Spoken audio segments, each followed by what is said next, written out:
우리 하나님의 은혜를 따라 내가 지혜로운 건축자와 같이 터를 바꿔두매 다른 이가 그 위에 세우나 그러나 각각 어떻게 그 위에 세울까를 조심할지니라. 이 바꿔둔 것 외에 능히 다른 터를 바꿔둘 자가 없으니 이 터는 곧 예수 그리스도라. 아멘. 2월달 마지막 주일인데 눈이 내리네요. 옆에 있는 분들과 함께 한번 인사하시고 또 축복하시는 시간이 있다면 하겠습니다. 옆에 계신 분들과 함께 인사하시고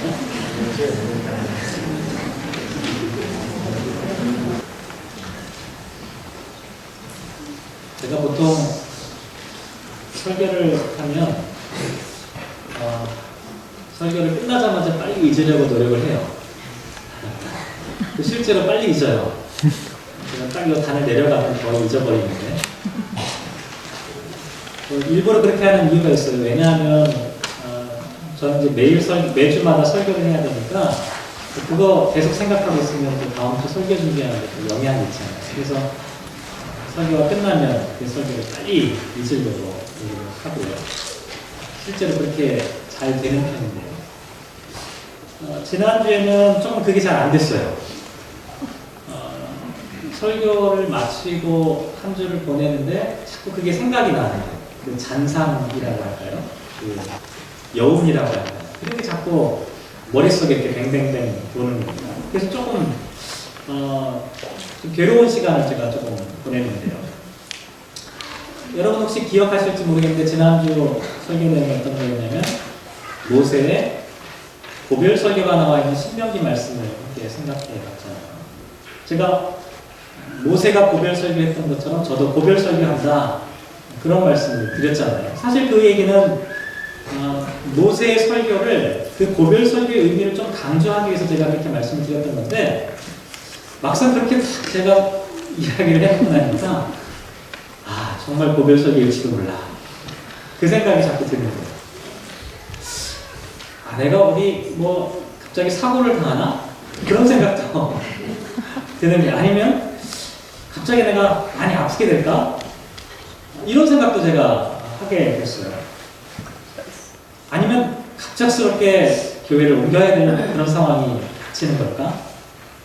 이런저런 생각들을 제가 항상 하다가 어쩌면 이번 주에는 설교 준비를 안 해도 될지도 몰라. 제가 그런 생각을 한 주간 동안 하게 되었는데 그러면서 곰곰이 한번 생각해 봤어요. 왜 제가 고별 설교라고 하는 표현을 사용하도록 하나님께서 또 그렇게 그런 생각을 주셨을까? 어떤 의미가 있을까? 그런 생각들을 계속해서 해보게 되었어요. 지난주 말씀을 잠깐 되짚어보면 그런 내용이 있잖아요. 모세가 마지막 가나안 땅에 들어가기 직전에 사랑하는 자녀손들을 향해서 여러분들은 그 땅에 가서 생명과 사망과 복과 저주 가운데 무엇을 선택하시겠습니까? 생명의 길을 선택하십시오라고 하는 그 말씀이었잖아요. 근데 그 말씀이 저에게는 어떻게 자꾸 생각이 나냐면 여러분에게는 생명을 선택하는 그런 시간이 되어야 한다라고 하는 의미였지만 저에게는 정말 고별 설교구나 라고 하는 생각들을 끊임없이 하게 되었어요. 무슨 얘기냐면 그동안 제가 빅토리아 한인교회에서 목회했던 시간들을 한번 정리할 필요가 있겠다라고 하는 생각들을 하게 됐다는 거죠. 무엇인가를 끊어내고 세우기 시작하는 그런 의미로 하나님께서 저에게 고별 설교라고 하는 말을 사용하도록 하신 게 아닐까 이런 생각들을 하게 된 거예요. 그래서 지난주 설교는 고별 설교이고요. 이번 주 설교는 무슨 설교입니까? 부임 설교입니다. 제가 새로 부임했어요. 새로 부임했는데요. 여러분 잘 모르시죠? 제가 그동안 한 5년 동안 빅토리아 저기 조그마한 한 교회에서 목회를 했었어요. 잘 모르시죠? 한 번도 가보신 적 없으시죠? 제 나름대로 최선을 다해서 목회를 한다고 했어요. 근데 지나온 시간들을 곰곰이 돌아보니까 후회되는 점들이 참 많더라고요. 아쉬운 점들도 참 많았어요. 제가 뭐 양적인 면에서는 그렇게 신경을 쓰지 않는 편이기 때문에 뭐 그게 좋은 핑계가 되죠. 그러니까 뭐 그런 것들은 그리 중요하지 않다 이렇게 얘기할 수 있어요. 그러면 양적인 것은 아니더라도 내면적인 면에서는 뭔가 변화가 있었어야 할 텐데 곰곰이 돌아보니까 그런 것들도 별로 열매가 없었다 이런 생각들을 해보게 되었어요. 성도들의 마음 가운데 깊은 상처와 아픔들을 잘 치유했느냐? 그러지도 못했던 것 같아요. 신앙 공동체가 작은 신앙 공동체인데 이 신앙 공동체가 서로 뜨겁게 사랑하고 또 화목한 공동체가 되었느냐? 5년 전이나 목회를 마치고 떠나온 지금 생각해 볼 때 별로 차이가 없는 것 같아요. 여전히 그 안에는 갈등과 아픔과 또 괴로움들이 여전히 남아있는 것 같아요. 5년 동안 목회를 한다고는 했지만 제 마음속에 어떤 만족감이나 하나님이 주시는 충만한 마음보다는 아쉬움과 안타까움이 더 많이 있는 거예요. 그래서 이제 새로 부임해서 목회를 잘 해보려고 하는데요. 그러면서 한번 생각해 봤어요. 어떻게 목회를 해야 될까? 하나님께 한번 그런 기도를 드려봤어요. 하나님, 어디서부터 어떻게 시작하면 좋겠습니까? 하나님이 정말로 기뻐하시고 하나님이 인도하시는 그 같은 목회는 과연 무엇일까? 정말 새로운 마음으로 시작해보고 싶은데 하나님 어디서부터 시작하면 좋을까요? 한 주간 동안 하나님께서 여러 가지 방법으로 저에게 말씀을 해주셨어요. 가장 첫 번째로 지난 금요일 새벽 기도 시간이었는데요. 베드로전서 말씀을 묵상하고 있는데 베드로전서 1장 24절과 25절 말씀에 이런 말씀이 기록되어져 있더라고요. 모든 육체는 풀과 같고 그 모든 영광은 풀의 꽃과 같으니 풀은 마르고 꽃은 떨어지되 오직 주의 말씀은 세세토록 있도다 라고 하는 말씀이었어요.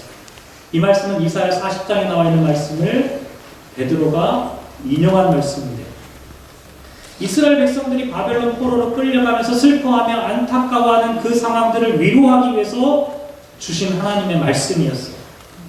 근데 베드로는 그 말씀을 인용하면서 초대교회 당시에 핍박받고 흩어져서 방황하는 수많은 그리스도인들을 위로하기 위해서 그 말씀을 똑같이 사용하고 있었던 거예요. 풀은 마르고 꽃은 떨어질 때가 있지만 그래서 낙심하고 절망될 때가 있을지도 모르겠지만 하나님의 말씀은 결코 시들지 않는다는 것이죠. 하나님의 말씀은 영원토록 지속된다고 하는 말씀을 말씀하고 있었던 겁니다. 토요일날 새벽에도 또 베드로전서 2장 말씀을 묵상하는데요. 베드로전서 2장 4절 말씀 보니까 이런 말씀이 나와 있어요. 사람에게는 버림바 되었으나 하나님께는 택하심을 입은 보배로운 산돌이신 예수께로 나아가. 보배로운 산돌이신 예수께로 나아가. 계속해서 5절 말씀에 보면 너희도 산돌같이 신령한 집으로 세워지고 예수 그리스도로 말미암아 하나님이 기쁘게 받으실 신령한 제사를 드릴 거룩한 제사장이 되자. 보배로운 산돌에게 나아가고 우리 자신도 산돌이 되어 신령한 제사를 드리는 거룩한 제사장으로 살아가라 이렇게 말씀하고 있었습니다. 계속해서 베드로전서 2장 7절의 말씀 보면 또 이런 말씀도 있더라고요. 믿는 너희에게는 고백이나 믿지 아니하는 자에게는 건축자들이 버린 그 돌이 모퉁이의 머릿돌이 되었다 이렇게 말씀하고 있습니다. 사람들은 무의미하다고 버렸던 그 버린 돌이 하나님은 모퉁이돌로 삼으셨다 이렇게 말씀하고 있습니다. 그게 바로 예수 그리스도다 이렇게 말씀하고 있었어요. 제가 하나님께 하나님 어디서부터 새로 시작하면 좋을까요? 이렇게 질문을 드렸다고 말씀드렸잖아요. 그때 하나님께서 이렇게 말씀하시는 거였어요. 하나는 풀은 마르고 꽃은 시들어버리지만 그럼에도 불구하고 변치 않는 영원한 하나님의 말씀으로부터 시작해라 라고 하는 것이 첫 번째 하나님의 말씀이요. 두 번째는 산물이신 예수. 사람들은 버려버린 그러나 하나님께서 모퉁이 돌로 사용하시는 예수 그리스도로부터 새로 시작하라 이렇게 말씀하고 있는 거예요. 그러면서 이번 주 본문을 보니까 오늘 본문 말씀 11절 말씀 보시면 오늘 11절 말씀에 이런 말씀이 기록되어 있습니다.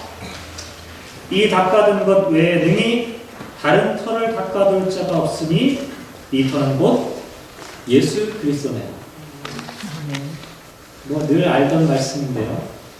제가 이 말씀을 묵상하는 순간에 제 마음속에 하나님이 주시는 울컥하는 마음이 생기더라고요.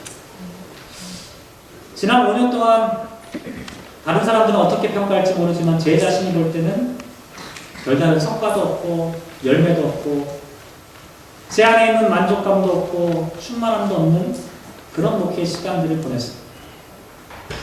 이제 좀 새롭게 해야겠다. 하나님이 정말 기뻐하시는 목회를 하고 싶다. 어떻게 하면 좋을까?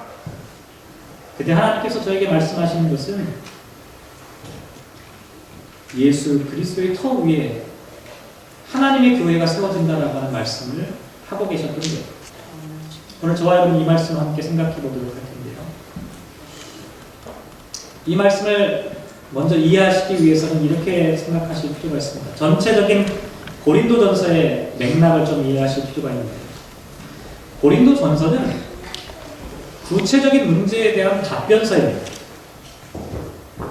그냥 두루뭉실한 이야기가 아니라 구체적인 문제에 대한 응답서예요. 어려움에 대한 해결책을 담고 있어요. 신학적인 답변을 지금 이 고린도전서 가운데 담고 있는 거예요. 특별히 어떤 문제에 대한 답변이냐면 고린도전서 1장부터 4장까지 주로 고린도 교회가 직면하고 있었던 분파와 파당에 대한 문제에 대한 답변입니다. 여러분 다 아시죠? 고린도 교회에 얼마나 많은 파당들이 있었는지.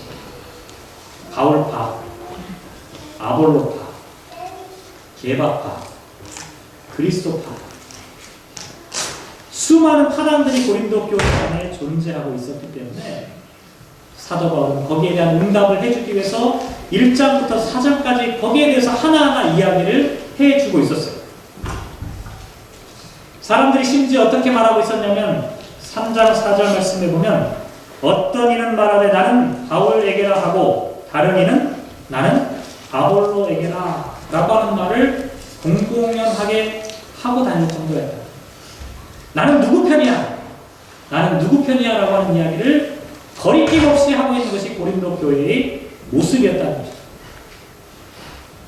그때 사도 바울은 그러한 교회 성도들을 향해서 뭐라고 말씀하고 있냐면 거기에 대한 해결책을 뭐라고 대답하고 있냐면 이와 같은 분열과 파당이 생겨나고 있는 이유는 교회의 머리이시고 주인이신 예수 그리스도를 바르게 따르고 있지 않기 때문이다. 그래서 사도 바울이 이렇게 얘기를 합니다.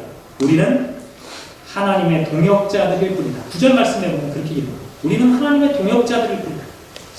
나는 누구를 따른다 하지 말라는 거예요. 우리는 모두 하나님의 동역자들일 뿐이라는 거예요. 그러면서 오늘 본문 10절로 들어갑니다. 10절을 다시 한번 읽어볼게요. 10절 말씀 시작. 내게 주신 하나님의 은혜를 따라 내가 지혜로운 건축자와 같이 터를 닦아내 다른 이가 그 위에 세우나 그러나 각각 어떻게 그 위에 세울까를 조심할지라.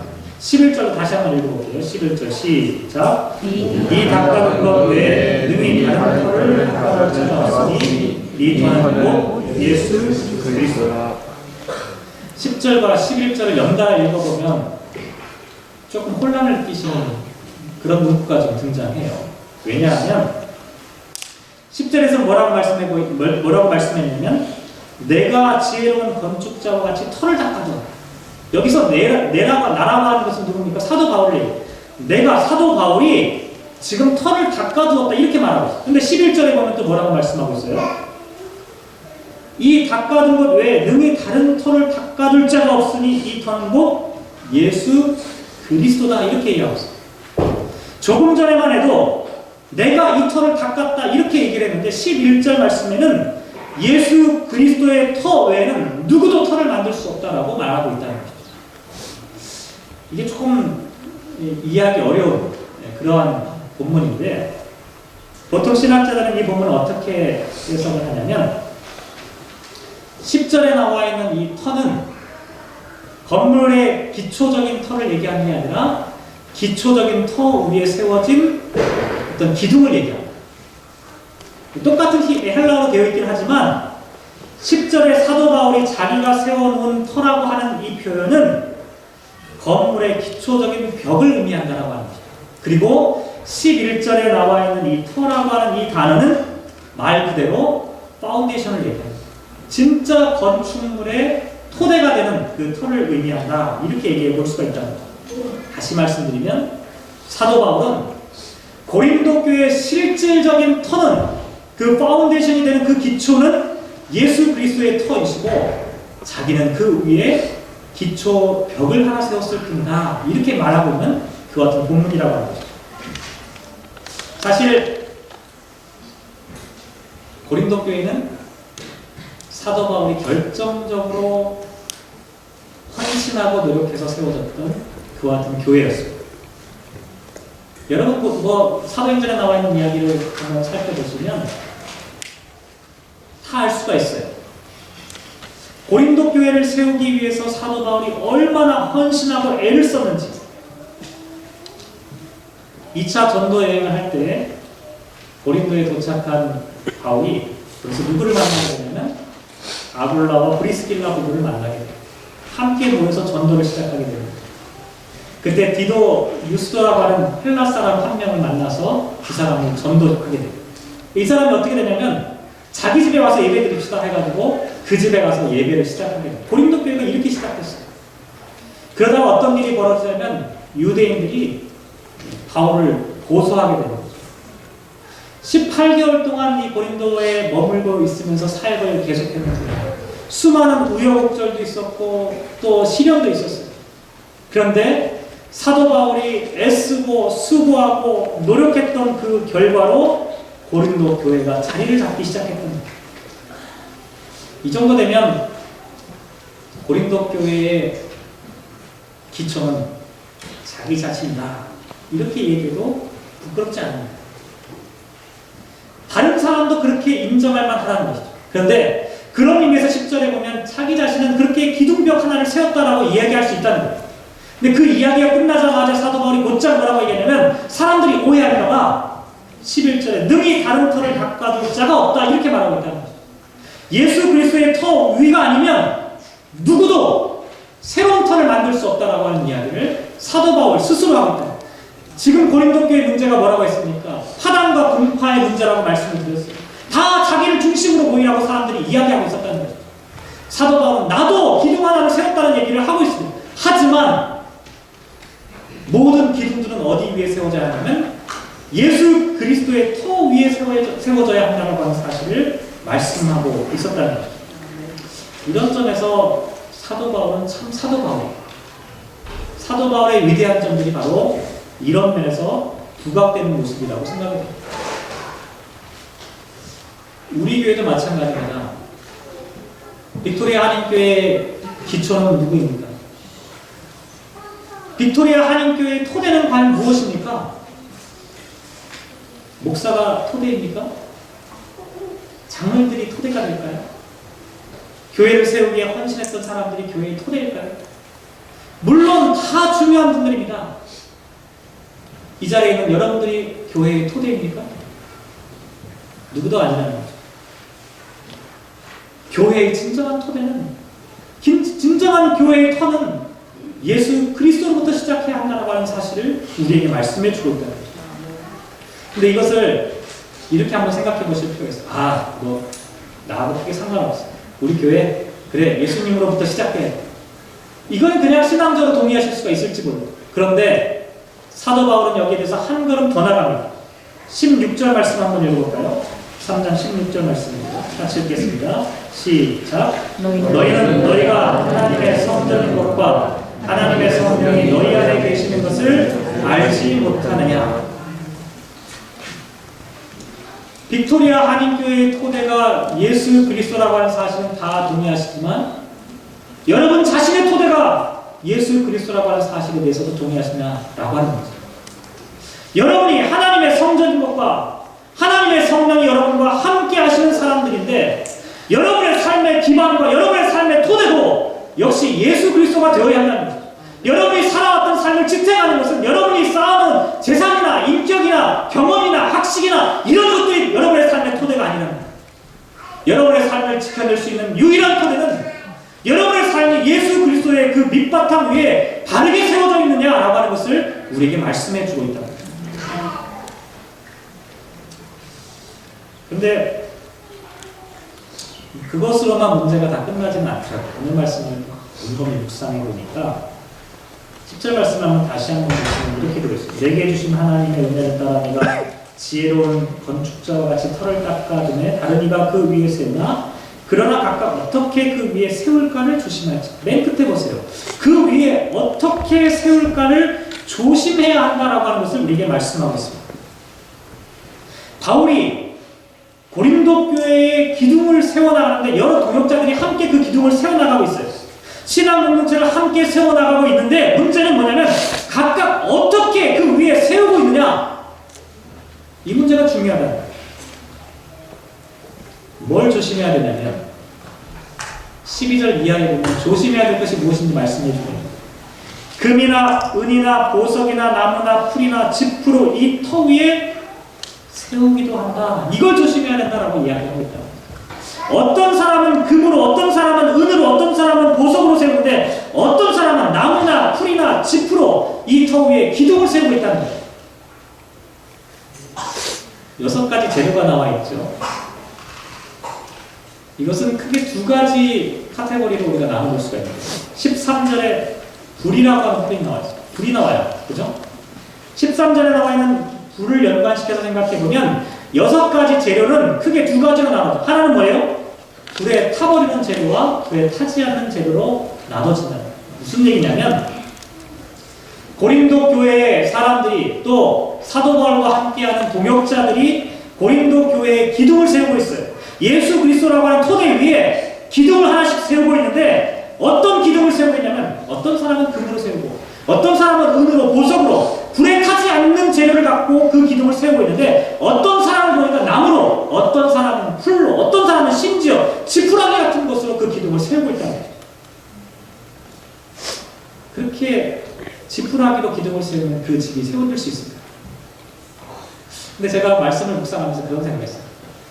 세상에 아무리 미련하다고 해도 집을 세우는데 지푸라기 가다가 내가 이 집 기둥을 세우겠다, 이렇게 생각하는 사람이 있습니다. 여러분 혹시 그런 생각 해보신 적 있어요? 아니 아이들 장난감집을 만들어도 기둥을 튼튼하게 세우려고 하지 않겠어요? 애들 거니까 그냥 지푸라기로 세워. 이러지 않을 텐데 왜 사람들이 왜 지푸라기로 기둥을 세울까? 이런 생각이 들더라고요. 그러면서 이런 생각이 들었어요. 저 사람은 지금 지푸라기로 기둥을 세우고 있는데 스스로는 어떻게 알고 있냐면 스스로는 금으로, 은으로, 보석으로 기둥을 세우고 있다고 생각하고 있었던 거예요. 문제는 거기 있었던 거예요. 자기 자신은 나무로, 자기 자신은 풀로, 자기 자신은 지푸라기로 기둥을 세우고 있으면서도 어떤 착각 속에 빠져있냐면 야, 이거는 흔들림 없는 기둥이야. 이거는 아름다운 금이야. 이렇게 기둥을 세우고 있습니다. 지난 금요 공동체 시간에 창세기 25장과 26장에 나와 있는 말씀을 묵상을 했는데요. 거기 어떤 이야기가 등장하냐면 여러분 잘 아시는 야곱과 에서의 이야기가 등장하는데요. 사냥터에서 막 사냥을 마치고 돌아온 에서가 붉은 팥죽 한 그릇을 끓이고 있는 야곱을 봤습니다. 자기가 볼 때 야곱이 만들고 있는 그 팥죽 한 그릇은 금처럼 보인 거예요. 붉은색이었지만 번쩍번쩍 빛나는 가장 소중한 금처럼 보인 거예요.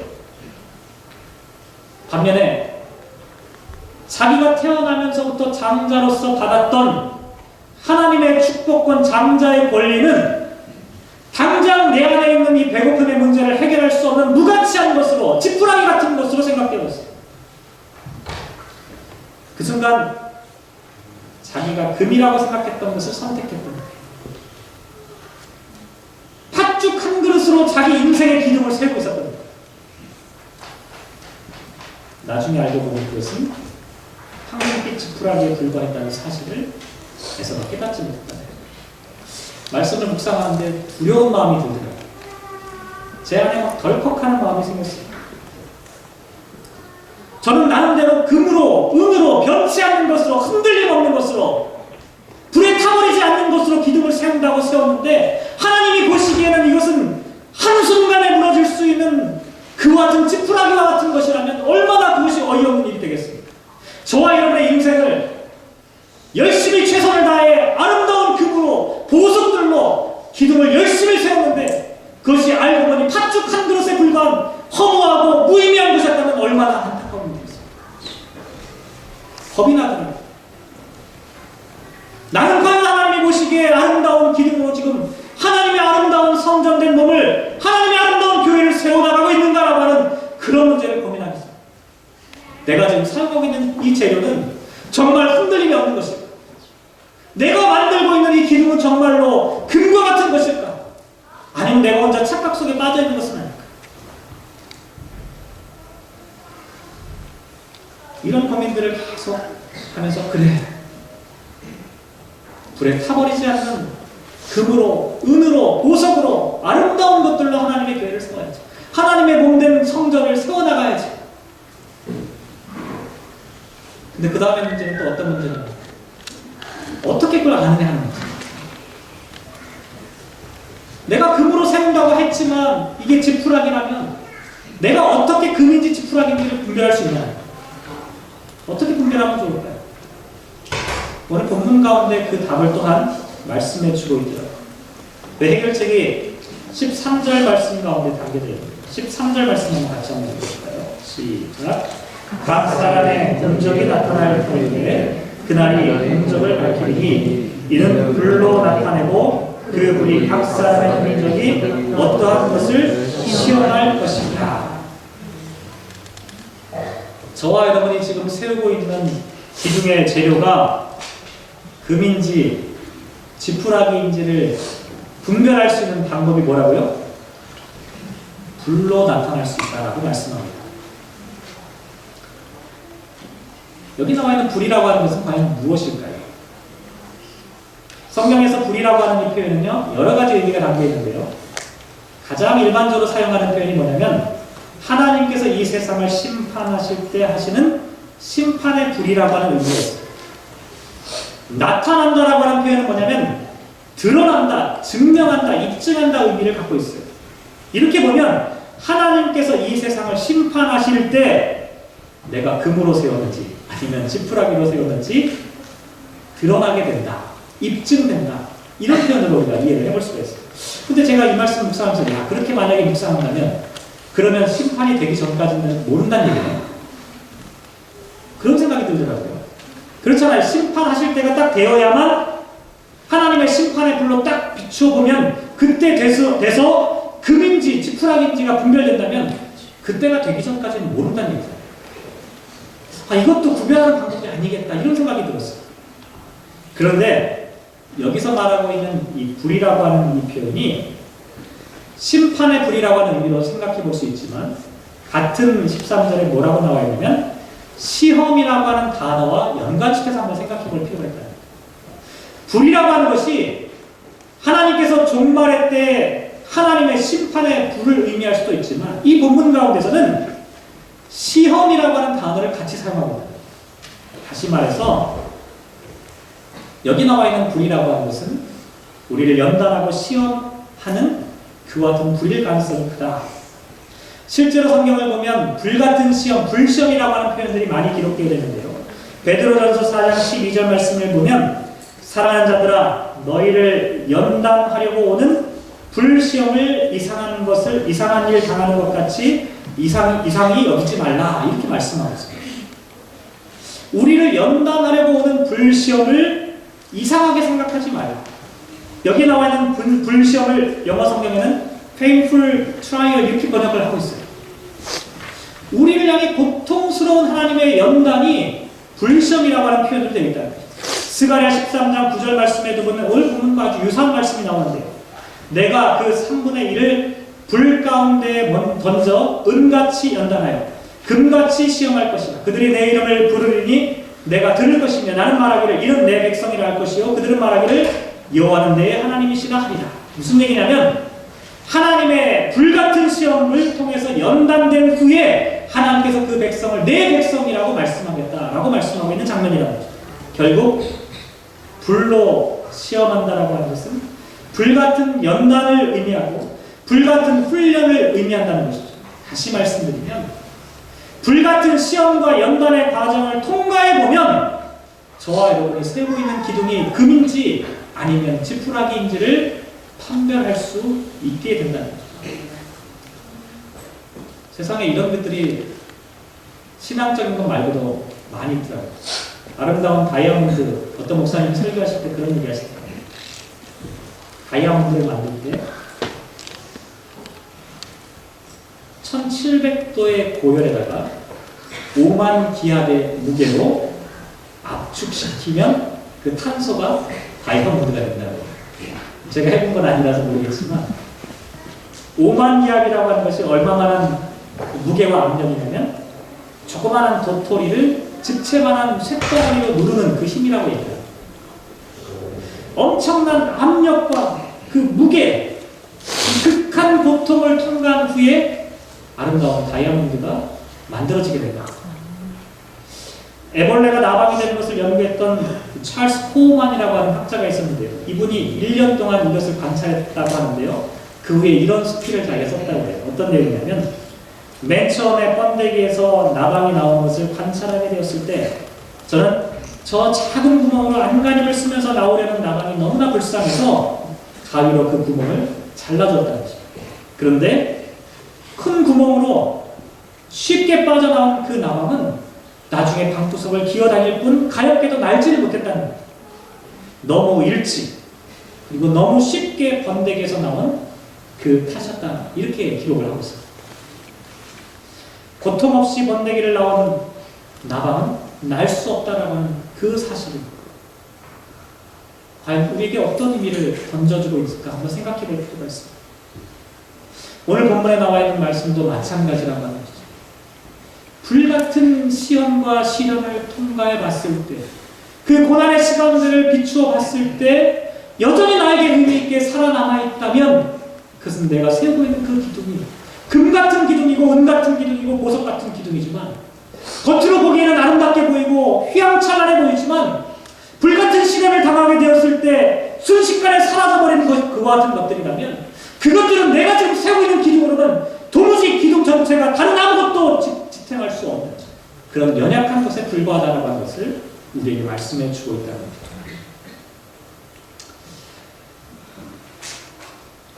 오늘 말씀을 묵상하면서 그런 생각들을 해보게 되었습니다. 우리가 성전이라고 하면 이런 교회 예배당을 많이 생각하십니다. 사도 바울은 철저하게 여러분 자신을 지금 하나님의 성전으로 말씀하고 있습니다. 여러분 자신의 인생을 성전이라고 말씀하고 있습니다. 여러분의 인생을 지금 든든하게 세워야 될 텐데 어떻게 세우겠냐는 것을 지금 묻고 있는 거예요. 여러분의 인생을 세우는 그 기둥을 지금 무슨 재료로 사용하시겠느냐 이렇게 묻고 있는 거예요. 여러분의 기둥을 세울 때 쉽게 무너져버릴 그 지푸라기 같은 것으로 여러분의 기둥을 세우시겠습니다. 어떻게 하면 우리가 금 같은 흔들림 없는 재료로 우리의 기둥을 세울 수가 있겠습니까? 그것을 판별할 수 있는 유일한 방법은 불같은 시련 앞에서도 흔들림 없는 그 같은 기둥이어야 한다라고 하는 것을 말씀해 주고 있잖아요. 저와 여러분이 세우고자 하는 그 기둥은 고난과 핍박과 어려운 가운데서도 휘어지지 않는 굳건하게 서 있는 그 같은 기둥이어야 한다는 것을 우리에게 말씀해 주고 있잖아요. 교회도 마찬가지예요. 신앙 공동체도 마찬가지예요. 교회가 든든하게 세워지기 위해서는 어떤 기둥들이 필요합니까? 한 사람 한 사람이 기둥이에요. 교회의 기둥들입니다. 여러분들이 어떤 재료로 서 있느냐가 중요하다는 것입니다.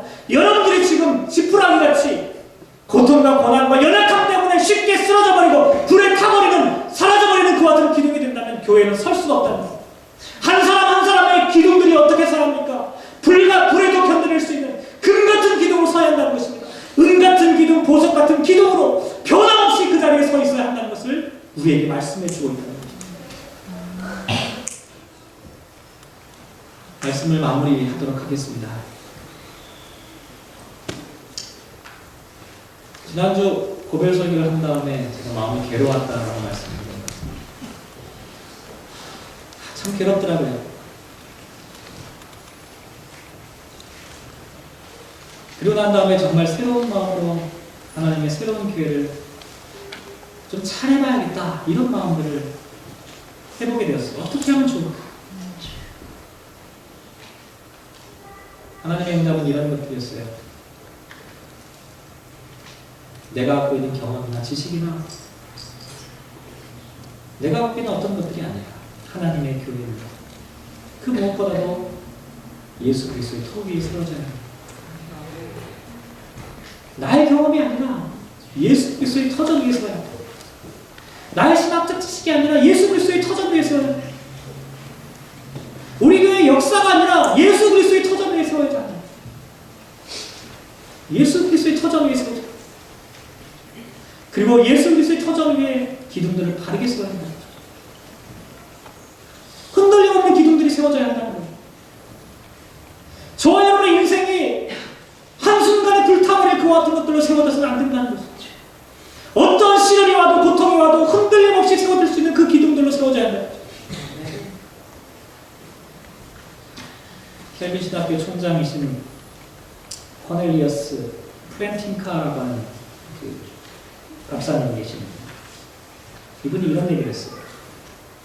현대 문화의 막강한 영향력에 대해서 이야기하면서 이 현대 문화가 엄청나게 강력한 힘으로 도전을 한다는 그 이야기를 설명하면서 여기에 맞서 싸우기 위해서 우리가 신앙인들이 어떻게 싸워야겠냐, 그런데 이런 얘기를 해요. 발음이 좋지 않지만 영어로 한번 읽어볼게요. Do you think God can form us and our children with a few table prayers and a weekly church service?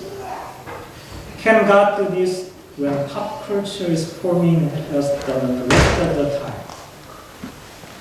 무슨 얘기냐면 세상의 영향력이 엄청나게 몰려오는데 현대 문화와 미디어와 세상의 문화들은 우리를 강력하게 포위하고 있는데 식탁에서 드리는 몇 번의 기도와 일주일에 한 번 연성연성 드리는 그 예배로 하나님께서 우리와 우리 자녀들에게 영향을 미칠 수 있다고 생각하십니다. 그 외에 나머지 모든 시간들은 대중문화가 우리의 삶에 영향을 미치고 있는데 과연 하나님께서 이 일을 할 수 있겠습니까? 이와 같은 질문을 하고 있어요.